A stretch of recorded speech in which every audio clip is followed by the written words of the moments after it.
Magandang umaga, nagbabalik ang PTV Balita ngayon. Posibleng pumalo sa 7.1% hanggang 7.9% ang inflation sa buwang ito dahil sa pagtaas ng presyo ng mga bilihin. Ayon sa Bangko Sentral ng Pilipinas, tumaas ang presyo ng bigas, gulay at karne na nakakaapekto sa inflation. Nakakatagdag din sa pagtaas ng inflation ang paghina ng piso laban sa dolyar. Magugunitang pumalo sa 7.2% ang inflation nung nakalipas na buwan, bunsod pa rin ang pagtaas ng presyo ng mga bilihin.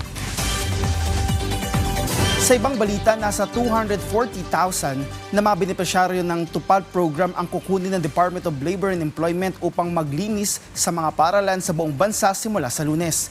Bahagi pa nito ng Oplan Balik Eskwela ng Department of Education. Ayon kay Labor Secretary Francis Tolentino, kailangan maging maayos sa mga silid-aralan bago magsimula ang pasukan sa Hunyo.